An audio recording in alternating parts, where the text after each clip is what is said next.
Grace Holloway had always believed that real friendship could survive anything. She and Madison Clark had grown up side by side since high school, the kind of best friends people envied.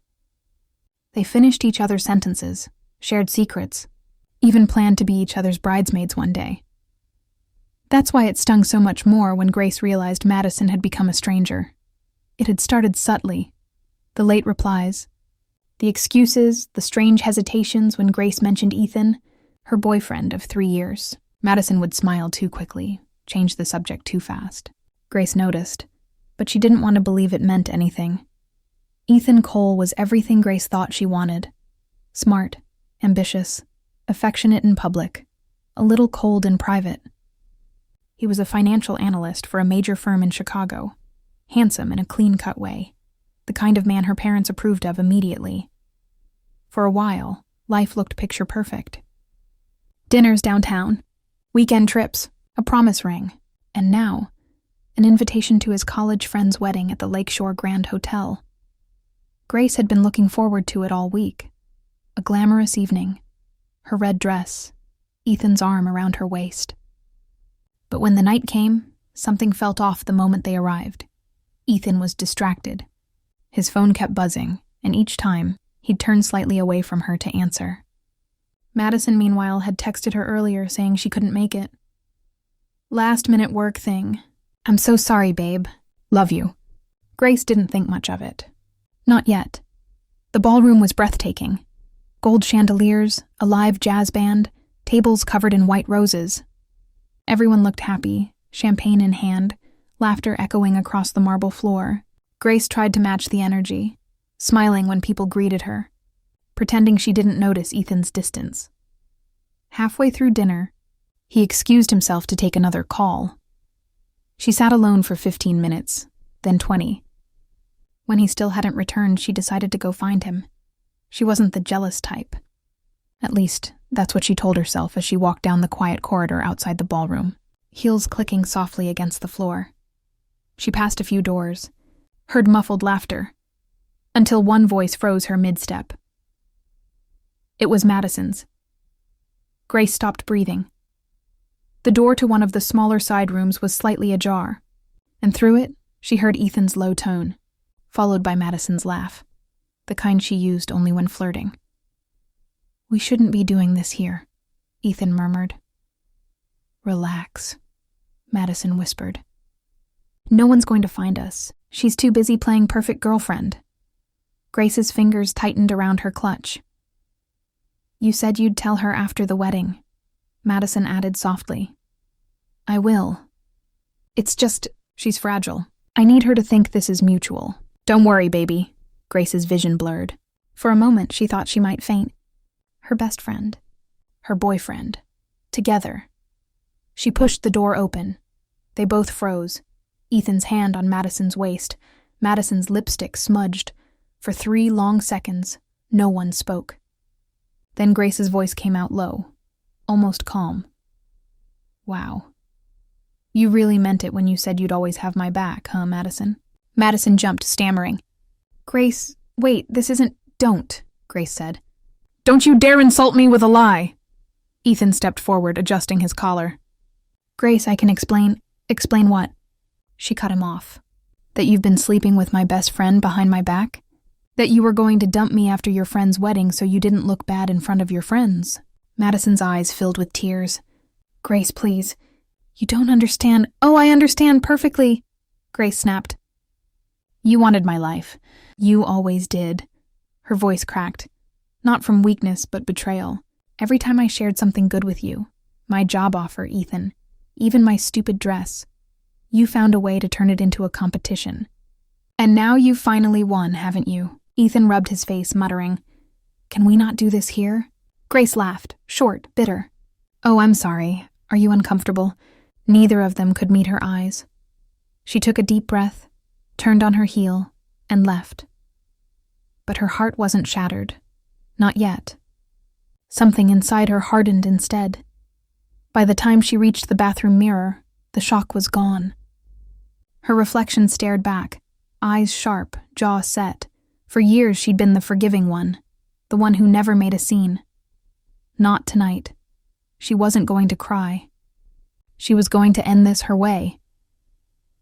Grace took out her phone and scrolled through the messages Madison had sent her over the past few months. Dozens of them. One in particular caught her eye. "Can't talk, Ethan's here." "Don't tell him I told you about his surprise," she smirked. Perfect. A few swipes, a few screenshots, a few quick transfers, and she had what she needed. When she returned to the ballroom, dessert was being served.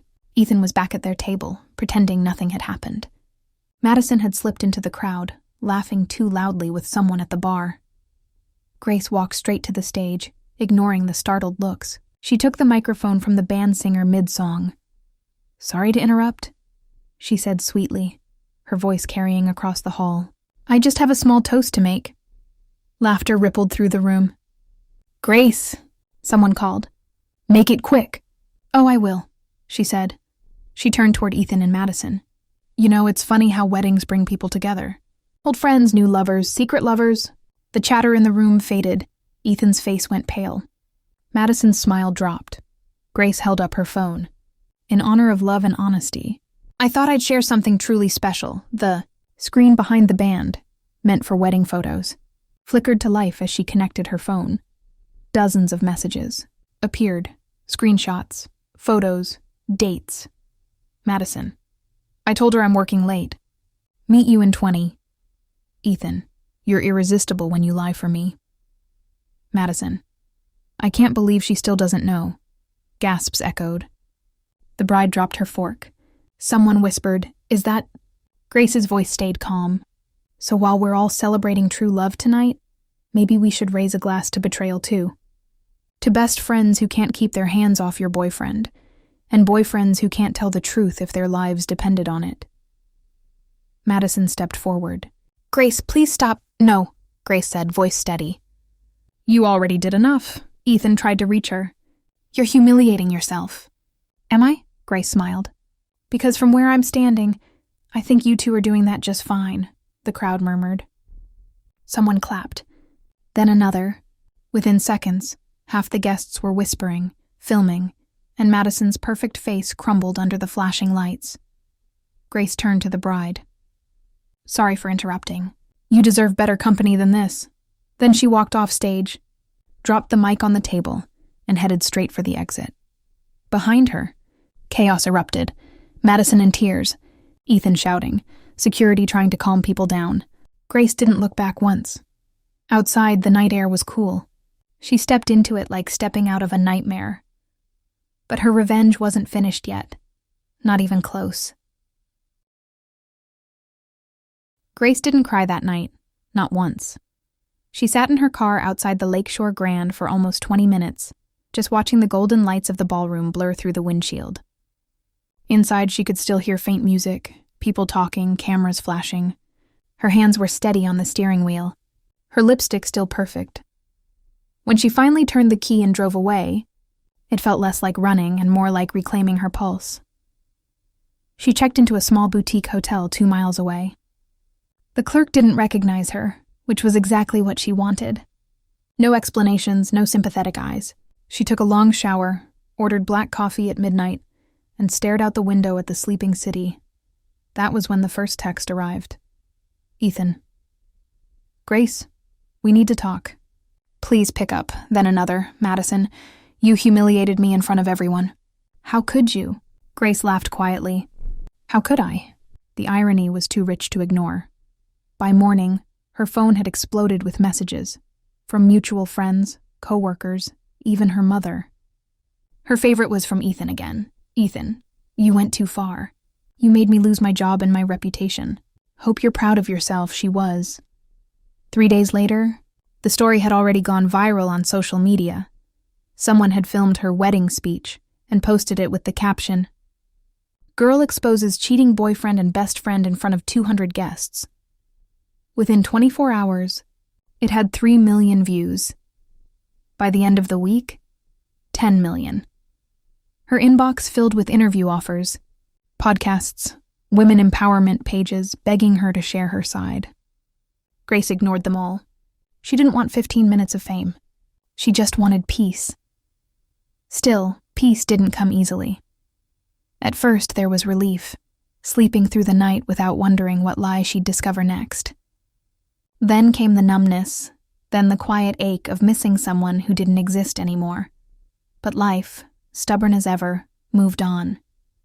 Grace went back to work at the architecture firm downtown. The first few days were awkward. Whispers by the coffee machine, sympathetic looks from colleagues, but eventually the novelty wore off. She threw herself into projects, volunteered for extra shifts, and spent weekends visiting her sister in Evanston. And then, one Friday afternoon, her boss called her in. "Grace," he said, "we've been approached by a PR firm for a new hotel renovation. The lead representative asked for you specifically." She frowned. "Do I know them?" He smiled. She said her name was Madison Clark. Grace froze. That weekend she agreed to meet Madison, curiosity more than forgiveness. They chose a quiet cafe near the lake, away from the gossiping crowds. Madison arrived 10 minutes late, wearing sunglasses big enough to hide half her face. The confident, radiant friend Grace remembered looked smaller now. Nervous, pale. She slid into the seat opposite Grace. "You look good," she said softly. "So do you," Grace replied flatly. They sat in silence for a moment, coffee cups steaming between them. Madison finally spoke. "I didn't come here to justify what I did. I know there's no excuse. I just wanted to say, you were right. About everything. About me." Grace didn't flinch. "Then why now?" "Because," Madison said, voice trembling, "I thought I'd won. I thought Ethan loved me. But after you left, he changed. He blamed me for what happened, called me a liability. 2 weeks later, he ghosted me. He's already seeing someone else." Grace stirred her coffee slowly. "I'm not surprised. I lost my job, too," Madison went on. "Clients saw the video, said I brought unnecessary drama. My parents won't even talk to me. I know you don't owe me anything, but I wanted you to know I'm sorry." Grace looked at her. Really looked. For the first time, she saw not the enemy, but a woman dismantled by her own choices. "I appreciate the apology," Grace said quietly. "But forgiveness isn't a door you can just knock on and walk through." "Sometimes it stays locked," Madison nodded. "I get that." Grace leaned forward. "You know, I used to think betrayal was about hate, but it's not. It's about selfishness. You didn't cheat with Ethan because you wanted to hurt me. You did it because you couldn't stand watching me have something you didn't." Madison's eyes filled. "You're right. Good," Grace said, standing. "Then learn from it. Because the worst thing you can do now is stay the same person who did that to me." She placed a few bills on the table, gave a polite smile, and left. As she walked away, the wind off Lake Michigan tangled her hair. She didn't look back.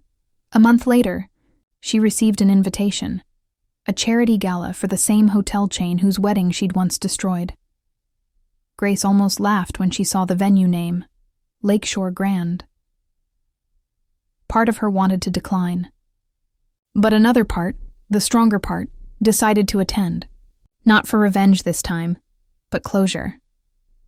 The night of the gala, she arrived in a deep blue gown, hair swept into a low bun, confidence radiating with every step. People noticed her, not as the girl from the viral video, but as a woman who carried her scars like medals. Halfway through the evening, she saw Ethan. He was alone at the bar, nursing a drink. He'd lost weight, his suit slightly wrinkled, eyes shadowed. For a moment, their gazes met, and in that instant, he looked away first. He walked over hesitantly. "Grace," he said, "you look incredible." She smiled faintly. "You look like regret." He winced. "I deserved that. Probably more," he sighed. "I wanted to apologize." Grace raised an eyebrow. "You mean after the apology Madison already gave me? Or after the 10 million people who've already seen your text messages?" Ethan rubbed the back of his neck. "I was stupid. I didn't realize what I had." "No," she said. "You realized it. You just didn't value it." He stared at her. "Can we ever start over?" Grace laughed softly, not cruelly, just honestly. "Ethan, starting over means forgetting, and I don't forget. I remember every moment, the good, the bad, and the one where you chose her." She stepped closer, her voice lowering. And you know what's funny? I don't even hate you anymore. I'm just grateful, because without you, I wouldn't have found myself again. Ethan looked down. I guess I deserve that too. Yeah, she said. You do. Then she turned and walked away, the final piece of her past dissolving in the crowd behind her. Later that night, as she stood on the balcony overlooking the lake, she breathed in the crisp air and felt something she hadn't felt in months. Peace. A woman beside her, a stranger, smiled. You're Grace Holloway, right? The one from that video? Grace chuckled. I guess that's me. The woman nodded. You know, you inspired me. I left my cheating fiancé after watching it. I realized I didn't have to stay quiet either. Grace blinked, surprised. Really? Really, the woman said. You showed a lot of us what self-respect looks like. They clinked glasses. Grace watched the ripples of light on the lake and felt tears prick her eyes. Not of sadness this time, but gratitude. Over the next few months, she kept moving forward. She started a small online platform called Second Sight, a community for women sharing stories of betrayal, resilience, and recovery. It wasn't about revenge anymore. It was about truth, healing, and the quiet power of owning your story before someone else writes it for you. One evening, she posted her own final entry. Forgiveness isn't about letting others off the hook. It's about cutting the rope that keeps you tied to the pain. I thought revenge would set me free, but it was truth, dignity, and walking away that finally did. The post went viral again, this time not because of drama, but because of courage. A year later, Grace received another wedding invitation, her younger sister Lily's. It was held in the same ballroom, the Lakeshore Grand. Grace smiled when she read the address. Life, it seemed, had a sense of irony. During the reception, Lily asked her to give a toast. Grace hesitated at first, the old memories flickering. But then she stood up with a calm heart. To love, she began, her voice warm. To love that's honest, patient, and kind. And to every mistake that teaches us how to recognize it. The crowd cheered. Ethan wasn't there. Madison wasn't either. And for once, Grace didn't need either of them to feel complete. She looked around at her family, at the laughter, the lights, and realized something profound. The real revenge was not in exposure or humiliation. It was in happiness. Because the truest punishment for those who tried to break you is seeing that they couldn't.